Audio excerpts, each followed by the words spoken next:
Welcome in everybody to the EKU football press conference as the Colonels prepare to take on the number 11 seeded Villanova Wildcats in the first round of the FCS playoffs. Coach, we'll begin with your opening statements as always, then we'll open the floor to questions from the media. We are also joined today by offensive lineman Payton Collins and defensive lineman Ryan Jackson. So, Coach, I'll turn it over to you. All right. Thanks for everybody being here. What a fun weekend it was at Roy Kidd Stadium and getting the victory over a good North Alabama team. And it's fun to celebrate in the locker room, seeing Cabin on the Hill one last time in Roy Kidd Stadium as we prepare, and felt like we were going to be in the FCS playoffs. And then Sunday, finding out at sometime after one that we were in, and going to Philadelphia to play a really good football team in Villanova. They're currently ranked number 12, and I think we're ranked number 22. So it ought to be a great matchup. Just getting to know those guys a little bit through the film study that we've been doing and all the things that have been going on. But proud of our football team and proud of our players and our staff and finishing the season the right way. And that was our theme all year, was finish. And we still got things to finish. So excited about that opportunity. It'll be the second time in 3 years that we've been in the FCS playoffs. So a lot of the players understand what it's about now. And hopefully we will go and represent ourselves the way that EKU history and EKU wants us to represent ourselves. So with that, I'll open it up for any questions, and I appreciate everybody being here. All right, Keith, do you want to lead us off? Yeah, Coach, what was it like just sitting there and waiting? Did you have a good feeling you were in, and just what was that like? Yeah, I mean, little birdie kind of told me what was going on beforehand, and so I was sitting there with Matt, and I was making bets with him. No money exchanged on. He'd be like, "Oh, we got to be here," and I wouldn't trust that one, And so I had a little fun that way. But the build up that morning until that time was, you start thinking of all the things that might go wrong and how they, you think you're good, you feel like you're good, but you know how it is. You second guess a lot of things when you want something. And so, was just happy though. When, the one thing I was really pleased with was I didn't have a watch party. We didn't do any of that. I just said, all right, guys, the TV will be on between 12 and 1 in the team room, or 1:30 or whatever it was, and the team room come in for treatment check, and you want to pop up here. And a good number of guys did. The excitement you hear from them when they see their name called, and it just lets you know that they really care and it's really important to them. And the hard work that they put in all summer and all winter and everything finally paid off. Just looking at this Villanova team, they seem super balanced between the pass run. How difficult does that make it? And really, a lot of their stats look like from them to their opponents are so close. Right. So a lot of close games, things like that. I think there's a lot of similarities to us and them. And, when I watch film, that they like to run the football. They've got a 6-year senior quarterback that's been around, I think, a 6-year, maybe 5th year. I can't remember. But they've got an older quarterback that's a bigger guy, but the kid that has the ability to run and he can throw, obviously. And they're a balanced offense. They're well coached. They're where they're supposed to be, when they're supposed to be, how they're supposed to be. Defensively, they got 9 seniors. I think that's something that, is going to be a challenge because they are them. You don't see them out of place. You don't see them in different gaps and those same gaps or, things that they're not supposed to be doing. They're a well coached, well disciplined football team. And we have a work cut out for us. So, with the travel and everything that goes along with that Thanksgiving weekend and all the good things, that's the exciting part of it. I think our guys are really fired up about, being in, not just being in it, but being in it and taking a mindset to go compete. And I'll be anxious to see how we practice today. Our workouts were good yesterday, so really happy with that. So yeah, but they are a balanced team that they are who they are pretty much. Where last week I was worried about all the tricks and crazy formations and all this, fakes and all that. I'm not saying they won't do some of that, but that's not what I'm worried about. All right, Michael Watkins. Coach, when you see Mike Smith make that play at the end of the game, did it just feel fitting for that way to end that way with the ball in his hands? Well, I mean, Mike came up to me as we were running off the field. Coach, I'm sorry. I know I'm supposed to bat it down, but I just wanted to get another interception. I said, hey, man, because you called it and they did, and I don't care. But yeah, in the future we need to bat that thing down. But I felt confident when they were going through. We knew they were going to throw the Hail Mary, and I felt confident in defending that play because ever since the Central Arkansas game last year, we have probably overemphasized that play, but our young men went out and executed it just the way we wanted them to. And so I'm really proud of them for that. And for Mike to get the pick, that it's a special place for him and for me. And with all the growing that Mike's done since he's been here, and now to turn into the player that he is, and have the Hula Bowl invitation and all those things that are going on. All the scouts are coming to see him at Payton, and or some of our other guys too. But I mean, just he's one of the focal pieces, and just really happy for him. He's graduating this December. There's a lot of positives there. When you look at the last 3 years, a few years ago when you kind of surprised some people with the way Parker and the offense played, and were able to make that run with Matt and TK into the postseason. Then last year, having the expectations of being the preseason favorite in the conference and all those things, and not making the postseason. And then this year, I feel like you all had expectations, but they weren't what they were last season. And now you're back in the postseason. So just talk about the last 3 years and that kind of roller coaster ride that you guys have been on, and how it feels for you guys in this class, especially, to be where you are. Well, I think it shows the commitment that a lot of people have made to trying to do these types of things for EKU football. And I think that starts with our players. It starts with our coaching staff. We've got really good people in the building, I think. And so to be around those people for as many years as we have, the core of our staff have been here for 5 years. But we did have some changes last year. We got a new defensive line coach, a new secondary coach, and a new offensive line coach. And all those things, all those things happen at different times. And so we had to, the two defensive guys were, back before spring, but then the offensive line coach was, this summer. And so, we had to come together as a unit, as a group of men and both players and coaches, and decide what we wanted to be. And I think that's the fun part of it. These guys, we showed some consistency in doing things the same way, but we also tweaked some things and grew and did some things. And I just think, we didn't let the two losses in the middle of the season fray us. And it didn't start, we bound together and tightened the rope and just lack of a better term, got in our cocoon and just kind of stayed in our cocoon and just worried about what we can do to get better. And I think that's what we want to be. It's a consistent group of people that just keep striving to be the best we can be.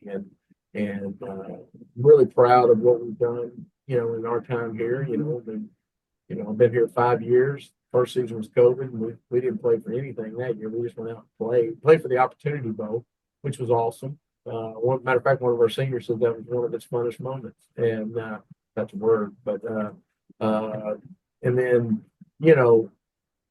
in the 4 years that we've been able to go to the playoffs, we've been twice, and two in the last 3 years. And so I think that speaks to what the people in the building have done. And when I say the building, I mean our administrators, fans, our support staff, and everybody that's involved in that. Well, last one for me. When you talked about that the two losses that you guys suffered midseason, in the day and age that we're in with the transfer portal and everybody looking at what's next for them, I don't think anybody would have been too surprised if some guys put their head down and maybe just started playing for themselves. But you guys rallied around the team and the coaching staff. You guys rallied and obviously made this run into the postseason now. Two questions and to go along with that. First of all, what was the biggest difference down the stretch? And second of all, just talk about, what these guys did and what it I guess what it means to you to see the difference that they've made down the stretch to kind of regroup and get to where you are. I think the biggest thing that changed was our coaching staff and myself sat down and we discussed who we really were, and we made those tweaks. We went to Utah Tech came to us, and we felt good about that game, and we went out and performed, and performed well, got the victory here at home for homecoming. But then we went on the road to Tarleton and kept up with our tweaks and believed in what we were doing and told our kids just to play and not worry about anything, fight, fight, fight, what we talked about, and boxing analogies and all that involved. But really, more than anything, they just, we put them out there and said, hey, you're going to have to make these plays. I said this before, players win games, coaches lose them. And they went out and won the games. I mean, that's what happened. And, I couldn't be more proud of a group of men, to go 5 in a row now. And now we can't think about losing because it's over when you lose. And so, I think it's important that we place the emphasis on those players and that coaching staff, the assistants that really, all those, we all just came together. And I think I didn't see any panic, like Southern Utah embarrassed us. We had 3 turnovers at Abilene Christian, and that's, in a fourth down that, we probably should have made. And so I'm sitting there thinking, all right, if these are if Abilene's where they were, then we're right here with them. Clean this stuff up and play the way we ought to play, and we got a chance. Everybody wants a blowout in college football. There is no blowouts in college football anymore unless it's just overly matched teams. And in our conference, I don't know if there's any overly matched teams. Now there may be overly matched days, but not teams. And so I just it's a long answer to your questions, but I just think we just kept on pace and just tweaked who we were to make sure that we were getting the best out of our young men, and they gave it to us. I think so. Well, they were a long question, but they deserve. That's all right. I ain't got nowhere to be. All right, Cameron Drummond now. Yeah, just a couple for me, and thanks for the time and congratulations, Walt. First off, you were just talking about obviously the strength of the UAC and just the fact that you don't feel like there's a ton of overly matched teams within y'all's conference. So how do you feel like going through that conference, going through that gauntlet of a schedule has prepared you guys for this opportunity in the FCS? The UAC's got, 3 teams in, 2 of them are seeded. Just your thoughts on how UAC play has shaped you guys for this moment coming up now at Villanova. Well, I think it's shaped us well, in a lot of ways. Travel, handling, going on, flight trips and good trips and things like that. And then the competition. I mean, we're playing, good talented teams from Texas and Arkansas and, Utah and then Alabama and Georgia. And, they're all over. And I think that in itself, you've had 4 different teams, 5 different teams ranked, I think, in from the UAC, and so or receiving votes. So when you think it's really 7 that were receiving votes, and so when you think of that, you go into these venues and you're playing against good football teams on the road, and then at home you're playing against good football teams. You don't really get a break, and those are the positive things when you get into postseason play, because it's like when I talk to the team, like, man, everybody's good. Don't look at anybody and come tell me that they're not good. That doesn't happen. That you don't get into a 24 team out of 130 teams. You don't get into a 24 team tournament and not be good. They're not trying to, make it so somebody can win. They're trying to make it so somebody can lose. And so, it's I think it's really helped us, and I'm looking forward to seeing if it does or not, because we haven't played a CAA team in a long time. Yeah, and lastly for me, just, kind of the idea of momentum as well. Obviously you guys are riding a 5-game winning streak, and that game has featured, certain elements that will come into play on Saturday in terms of a long distance road trip, obviously playing quality teams. I know it's the playoffs and everyone is good. Everyone's in there for a reason.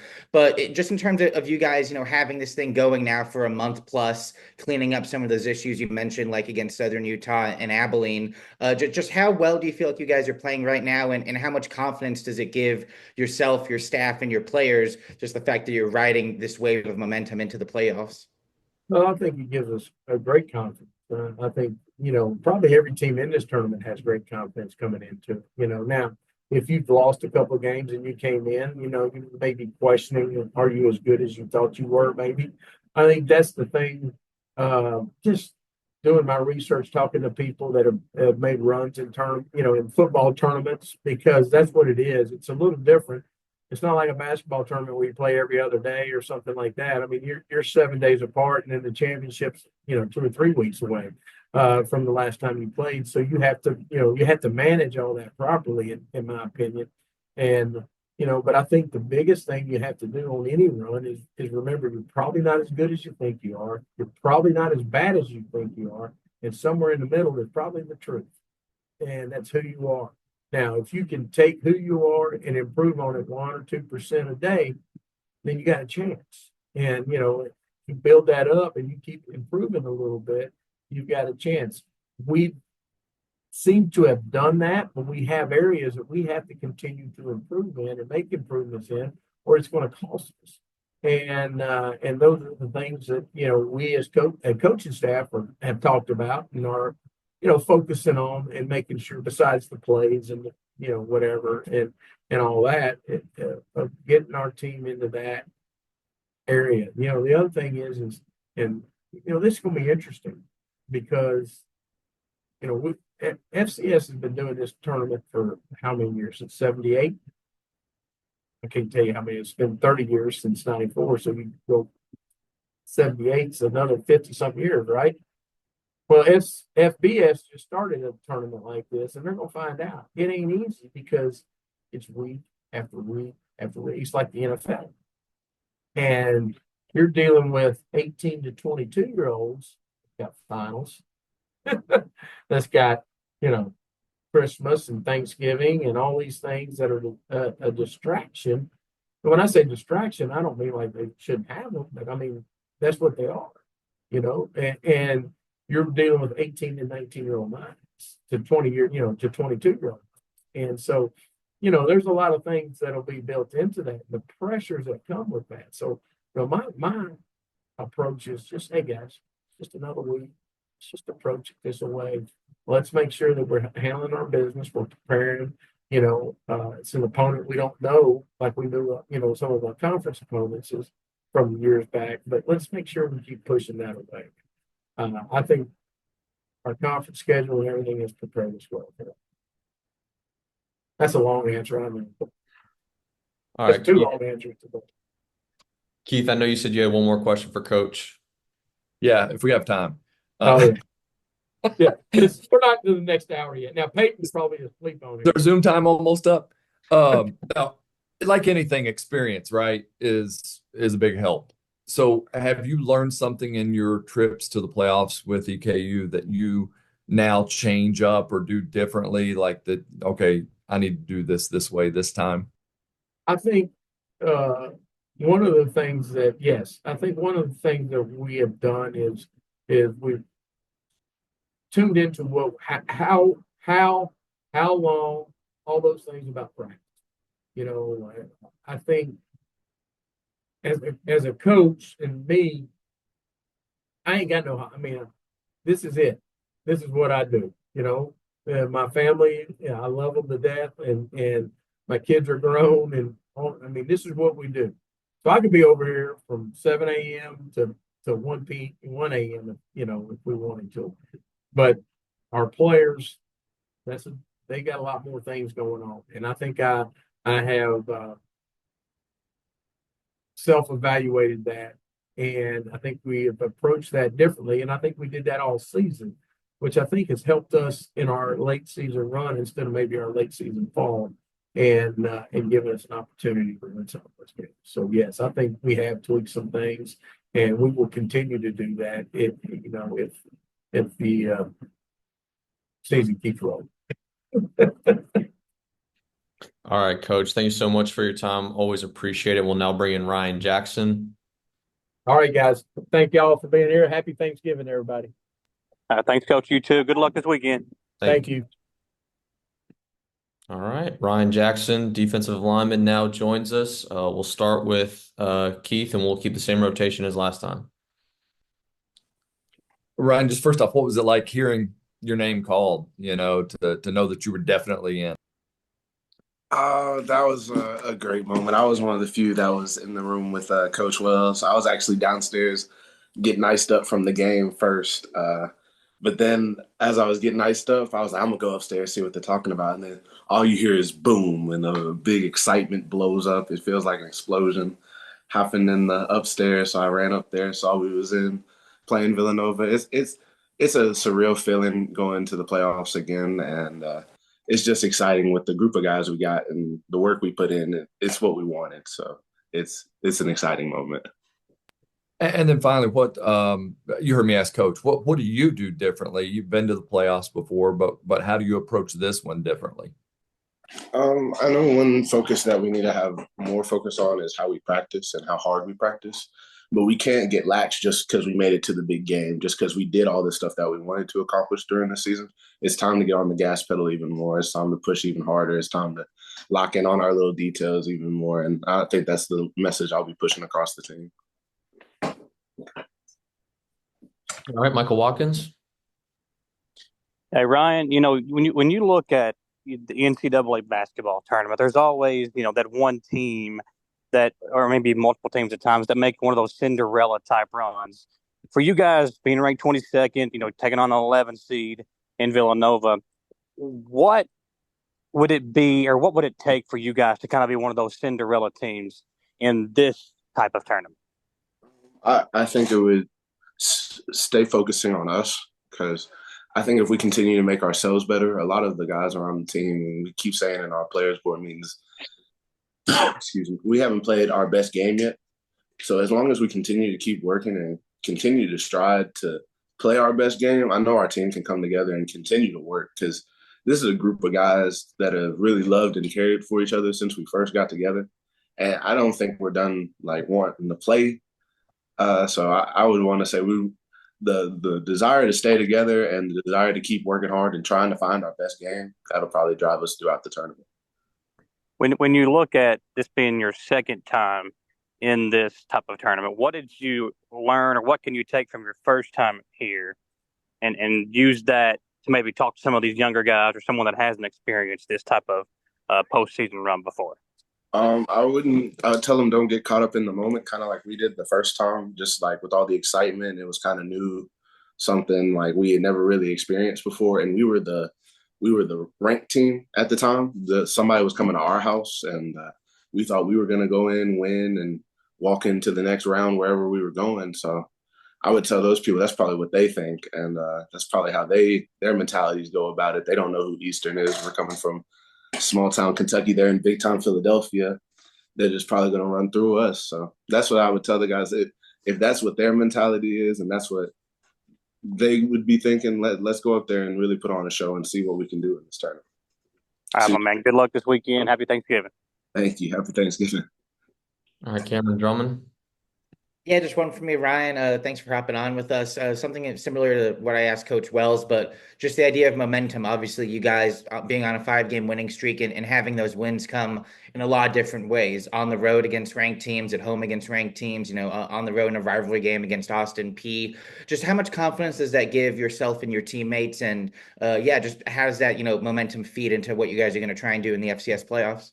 I think it gives us extreme confidence. Anybody who's watched our games knows our team can produce a lot of energy in short amount of times, and we thrive off bringing momentum to games. So I know if we bring our energy, which we have started bringing on the road, as you've seen our team progress, then we can do wonderful things in this tournament, because those type of things are big builders, and momentum is a real thing, especially in games. All right, Ryan, thank you so much for your time. Really appreciate it. We'll now move on to Payton Collins. Thank you. I'll see you later. All right, we are now joined by 6 years, offensive lineman Payton Collins. Keith, we'll start with your questions for him. Peyton, I'm just going to ask you the same too, because I that's all I was kind of curious about. Is, were you in the room? Where did you find out? What was it like hearing your all's name called? Yeah, it was amazing. I was actually late. I walked in a little bit after I missed the name come on, but no, it was awesome to celebrate with everyone and just see everyone's faces and stuff. And yeah, I forgot, what a good feeling it was. We haven't been in since 2022, so yeah, definitely awesome for us to be in the playoffs again, and felt really good for all the seniors as well. And then again, just what do you, change up this time as opposed to the last time you were in the playoffs? So just your approach or things that you want to focus on. Yeah, I think a big point of emphasis should be, don't make it, bigger than what it is. We have to have the next game mentality, and we've kind of already been in, one, win or go home situation, these last 5 weeks, because we kind of had to win out in order for us to be in this position, and we did that. So yeah, we just have to keep treating it as the next game mentality, and don't slack off or anything like that, and just keep the consistency up. Excuse me. All right, Michael Watkins. Hey Peyton, what was it like? I know Josiah was there on Saturday, and they had the announcement of, you all being, or you making your 55th career start, and that being a record with the university and the football program. So, just talk about all the things that went into senior day. Josiah being there, kind of supporting you, and now that record being something that you now hold with the program. Yeah, I think Josiah coming back as well as so many other alumni for senior day, it kind of just shows everyone, what this program means to people. And, it really is a special place. And, the culture Coach Wells has built, and, people want to come back. I'm going to want to come back. Everyone's going to want to come back. And yeah, there's just so many good emotions because, a lot of, or pretty much majority of the seniors, except for me, came in with Coach Wells during his first year. So I'm sure it was a special moment for Coach Wells seeing, his first class at EKU, graduate and stuff like that. So it was an awesome day. And obviously we came out with a win, so that was the icing on top. There's a lot of characters on this team. I mean, we had Ryan on, obviously you and Mike's Mike and Vito. There's just a lot of there's a lot of guys that are kind of quieter, and then there's obviously some more outspoken ones. But when you guys come together, just talk about the atmosphere and what it's like, just having all these different types of personalities and different types of guys come together and do what you guys have done down the stretch, winning these 5 games in a row. Yeah, the word that comes to mind is just fun. This team is just fun. And I mean, it's probably, I've been on 6 different college football teams now, and I think this is definitely by far the most fun I've had during the season. And I mean, yeah, I just love each and every person on this team, and that's what really I was really excited about most when we made the playoffs. I get to spend another week with these guys and be on the field with them. All right, buddy. Well, good luck this weekend. Happy Thanksgiving. Thank you. You too. All right, Cameron, bring us home. Yeah, just a couple from me, Peyton, and thanks again for hopping on for the time. First off, kind of a similar question that I asked Ryan, just the idea of momentum. 5 straight wins. You guys have done it against ranked teams at home, on the road. Just as a player for yourself and your teammates, how much confidence does that give you guys going into this weekend? Yeah, I think it gives us a lot of confidence, and especially because everyone's going to be a good team in the playoffs, and it's going to be a long fight. It's going to be a fight, and we've proven that we know how to win and late game situations, stuff like that. I think we've done a great job finishing games this year, and we just have to continue to do that and keep putting ourselves in the position to be able to close out these games in the end. Yeah, and lastly for me, I mean, just for yourself on a personal note, I mean, we spoke to you a lot in the early season and throughout the season as well. You got, a ton of accolades going into the year. I don't know if that applied any pressure on yourself or just the journey of the season, but being such a veteran guy for this to be the way, excuse me, for everything to kind of end for you. I guess how gratifying is it, and how excited and how much you're looking forward to this being kind of the closing chapter for you at EKU? Yeah, I honestly couldn't have drew up the last year any better. all of us 21 seniors get a chance to prove ourselves in the playoffs. And yeah, I'm just excited that we got one more week together. And, I believe, if we do what we need to do this week in practice and preparation, we'll have a great chance to come out with a win on Saturday. All right, Peyton, thank you so much for your time. Media members, thanks for hopping on the weekly EKU football Zoom press conference. We will kick off at 2 p.m. against Villanova on Saturday, and hopefully we'll be seeing you next week. Thank you all. Thanks.